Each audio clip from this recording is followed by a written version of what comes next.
Hey there, Ramon Osa with you here, hanging out with the crew from Essential Tennis. These guys have been awesome, and today got a little treat for you guys. We're going to teach you how to hit a really powerful serve so you can win more points and just play better tennis and look good. How does that sound?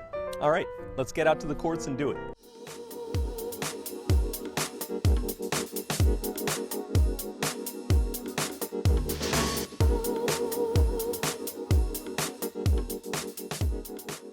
So Ian, your thoughts on a powerful serve? Whenever I hear the term serve power, the phrase serve power, I immediately think of a serve that's flat, or at the very least doesn't have a lot of spin.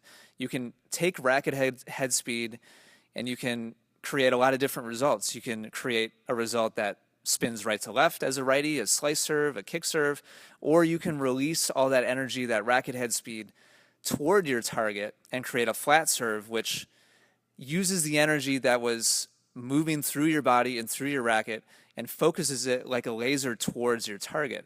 So this is how you get the greatest speed out of a serve, is by hitting the flattest, most direct shot possible.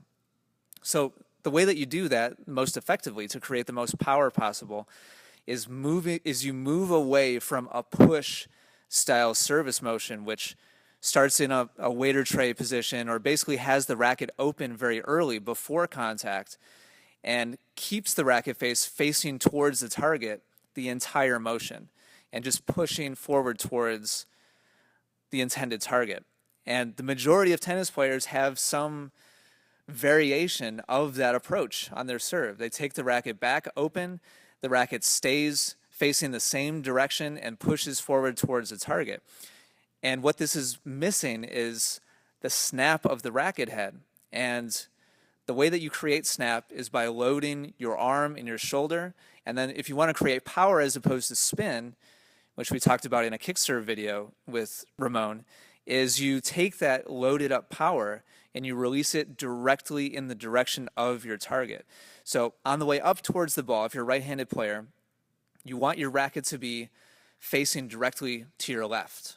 And so if you were to open your palm or your hand, your palm would be facing directly to your left as the racket is accelerating up towards the ball. And that loads your arm and your shoulder up. It stores energy that you want to release at the very last second. So as you come up towards contact, you want your hand to turn at the last second to face your target. And so your strings will be facing directly at your target at contact. And then you want your hand and the racket face to continue releasing or pronating as you accelerate your racket out towards your target to where your palm is fully turned and facing to the right. Good stuff. Kirby, what do you think? One tip that I think is really important for hitting a more powerful serve is to make sure that your toss is out in front of you. So always make sure that the toss is going to be landing. If you let the ball bounce, it would land right out in front of the baseline, and that your feet are actually ending up inside of the court in order to really get that extra power that you're looking for, that extra oomph in your serve. The old toss it into the court trick. Ira, what do you think? One of the most important things that I believe that will help you get a little bit more power in your serve is being loose. A lot of times people think that if they're gearing up to hit a big serve that they actually have to try harder. What I would recommend is stay loose and move through your service motion with fluidity. Awesome stuff, Ira. And digging those glasses, man. Finally, my top secret ninja tip for serve power is to use your legs effectively. You know, when all the other pieces are working well, this can have the most dramatic effect on the power of your serve, because your legs have the potential to be the largest muscles in your body and therefore create the most force. And they're like a serve power multiplier when properly used with the rest of your body. Now, if you're not using your legs at all yet, no problem. We're all friends here. We can admit you have a problem and just move on. The good news is I'm going to show you an okay way to use your legs and the best way, and you can make the decision from there. So the first move I'm going to call the good old squat and thrust method. Been around for years. As you can see, I'm pretty much just pretending to sit down in a chair, and then I'm going to push off the ground from here up into the serve.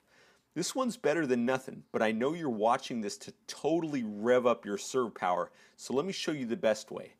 I'm going to call this one the corkscrew method, and it is just what it sounds like.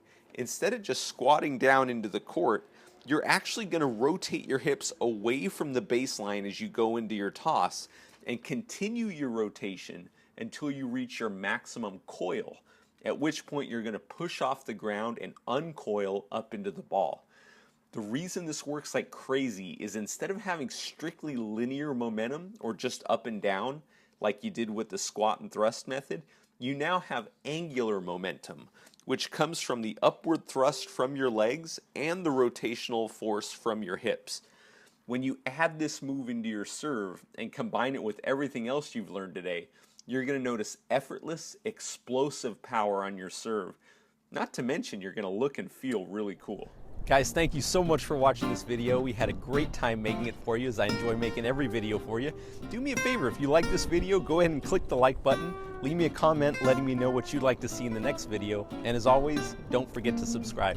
Big thanks again to Essential Tennis. They were amazing, and you guys should definitely check out their channel if you're not already on it, which I don't know why you wouldn't be. And I'll see you in the next one. Bye.